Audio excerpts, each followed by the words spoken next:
আসসালামু আলাইকুম রহমতুল্লাহি ওবরাকাতুহ। আজকে শরীয়তের গুরুত্বপূর্ণ একটা বিষয় আমরা আলোচনা করব। তা হলো রসুল সাল্লাল্লাহু আলাইহি সাল্লামের গুরুত্বপূর্ণ একটি সুন্নাহ, দাড়ি রাখা। হাদিস শরীফের মধ্যে রসুল সাল্লাল্লাহু আলাইহি ওয়াসাল্লাম দাড়ি বড় করার কথা বলেছেন এবং মুছকে খাটো করার কথা বলেছেন। এই জন্য দাড়ি রাখাটা খুবই গুরুত্বপূর্ণ। রসুল সাল্লাল্লাহু আলাইহি সাল্লাম, সাহাবায়ে কেরাম, আইম্মে মুজতাহিদিন, তাবিঈন সবাই দাড়ি রেখেছেন। এই দৃষ্টিকোণ থেকেও দাড়িটা গুরুত্বপূর্ণ একটা ইবাদত। কিন্তু আজকের এই দিনে এসে আমরা অন্যান্য আবাদত গুলো করলেও অনেক মুসলমান দাড়ির আবাদতরা করতে চাই না। মনে করি দাড়ি রাখাটা সাধারণ একটা আবাদত, মন চাইলে করলাম অথবা মনে চাইলে না করলাম। আমরা যারা অফিস আদালতে চাকরি করি বা বাইরে যাওয়ার চিন্তা করি, তারা সাধারণত দাড়ি রাখতে চায় না। অথবা যারা একটু স্টাইলিশ বা একটু যুবক যুবক থাকতে চাই, তারাও মনে করি যে দাড়ি রাখলে বৃদ্ধ মনে হয়, বুড়ো মনে হয়, এই জন্য দাড়ি রাখতে চায় না। অথচ দাড়ি রাখা বৈজ্ঞানিক দৃষ্টিকোণ থেকেও অনেক উপকারিতা রয়েছে। আর শরীয়তের মধ্যে তো তার অনেক গুরুত্ব অবশ্যই রয়েছে, যেহেতু রসুল সাল্লাহ সাল্লাম নিজে দাঁড়িয়ে রেখেছেন। বুখারী শরীফ এবং মুসলিম শরীফের হাদিসের মধ্যে এসেছে, রসুল সাল্লাহ সাল্লাম বলেছেন, ওয়াফুল লিহা ওয়াফুল শাওয়ারি, তোমরা দাড়িকে ছেড়ে দাও, বড় হতে দাও এবং মোছকে খাটো করো। এমনকি অন্য আরেক হাদিসের মধ্যে আসছে, রসুল সাল্লাহ সাল্লাম দাড়ি যে আমরা কেন রাখবো এই বিষয়ের গুরুত্ব বুঝাতে গিয়ে রসুল সাল্লাহ সাল্লাম বলছেন, খলিফুল মুশরিকিন, তোমরা মুশরিকদের বিরোধিতা করো এবং দাড়িকে বড় করো, মুছকে খাটো করো। অনেকে না জানার কারণে এমন কিছু মন্তব্য করে থাকেন যা কোরআন হাদিসের সম্পূর্ণ বিপরীত। অনেক খেয়ানতকারী বলেন যে দাড়ি রাখা শরীয়তের কোনো বিধান না, বরং তখনকার সময়ে আরবের সংস্কৃতি ছিল দাড়ি রাখা, এর জন্য রসুল দাড়ি রাখছেন, সবাই দাড়ি রাখছে। এটা শরীয়তের, ইসলামের কোনো শেয়ার না, কোনো বিষয় না।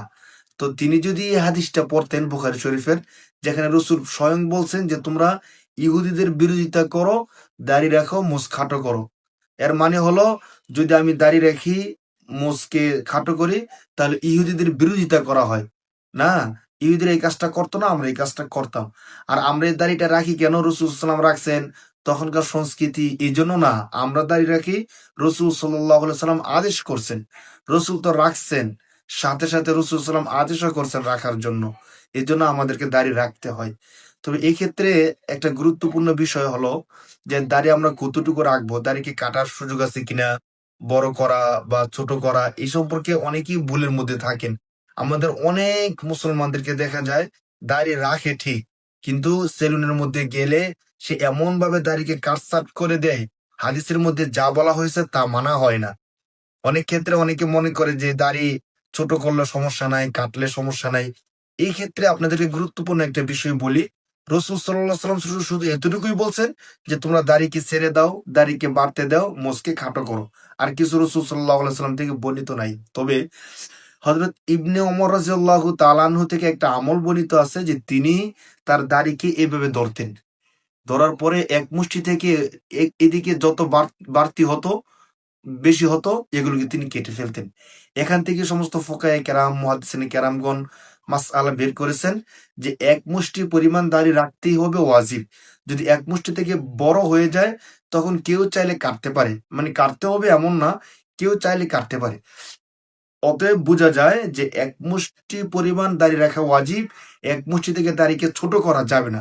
কেউ যদি এক মুষ্টি থেকে দাড়িকে ছোট করে, তাহলে দাড়ি না রাখা আর এক মুষ্টি থেকে দাড়িকে ছোট করে ফেলা অনেক ক্ষেত্রে সমান হয়ে যায়। এজন্য অনেক ওলামায়ে কেরামকে আমরা বলতে শুনি যে কোনো ব্যক্তি যদি দাড়ি কেটে ফেলে বা ছেঁটে ফেলে, তাহলে যতক্ষণ পর্যন্ত এক মুষ্টি পরিমাণ না হবে, ততক্ষণ পর্যন্ত তার গুনাহ হতেই থাকবে। কারণ তার তো এক মুষ্টি পরিমাণ দাড়ি রাখা ওয়াজিব, তাহলে সে দাড়িকে কেটে ফেলছে মানে ওয়াজিব তরক করছে। তো যতক্ষণ পর্যন্ত এক মুষ্টি না হবে, ততক্ষণ পর্যন্ত তার ওয়াজিব তরক হতেই থাকবে। যদিও হাদিসের মধ্যে এভাবে বলা নাই, কিন্তু যুক্তি এ কথাটা বলে যে এক মুষ্টি পরিমাণ দাড়ি, ইবনে ওমর থেকে যেহেতু এই আমলটা বর্ণিত যে এক মুষ্টি পরিমাণ দাড়ি রাখতে হবে বোঝা যায়, অতএব এক মুষ্টির কম যদি কেউ করে ফেলে, কেটে ফেলে বা সেটে ফেলে, যতক্ষণ পর্যন্ত এক মুষ্টি পরিমাণ না হবে, ততক্ষণ পর্যন্ত তার আমলনামায় গুনাহ লেখা হতে থাকবে। যখন এক মুষ্টি পরিমাণ হয়ে যাবে, তখন ওয়াজিব আবার সে আমল করবে, এই দৃষ্টিকোণ থেকে তার গুনাহ না লেখা হতে পারে। অতএব সতর্কতা হলো, আমরা যারা দাড়ি রাখি, রাখার নিয়ত করতেছি, আমরা যেন সম্পূর্ণ হাদিস অনুযায়ী দাড়ি রাখি। যেখানে রসুল সাল্লাহ সাল্লাম বলছেন যে তোমরা দাড়িকে ছেড়ে দাও, বড় হতে দাও, বাড়তে দাও। আমরা যেন ওই কাজটা করি। যদি দাড়ি রাখি, দাড়ি রাখার ক্ষেত্রে ইহুদি খ্রিস্টানদের মতো স্টাইল করে বা ছোট করে, খাটো করে, এভাবে যেন আমরা না রাখি। আবাদত যেন আমরা আবাদতের মতো করি, অন্য কোনো মডেল নমুনা হিসেবে যেন আমরা না করি। যদি এমন হয় তাহলে আমরা সওয়াবের অংশীদারি হব। আর দাড়ি রাখাটা সত্যিকার অর্থে কোনো সংস্কৃতি বা তৎকালীন সমাজে আরবের একটা নিয়ম নীতি এমন না, বরং আমাদের নবী, প্রিয় নবী হাদিসের মধ্যে বলছেন, বুখারী শরীফের মধ্যে স্পষ্ট হাদিস আসছে, রসুল সাল্লাহ সাল্লাম দাড়ি রাখতে আদেশ করছেন। এই জন্য আমরা দাড়িটা রাখবো।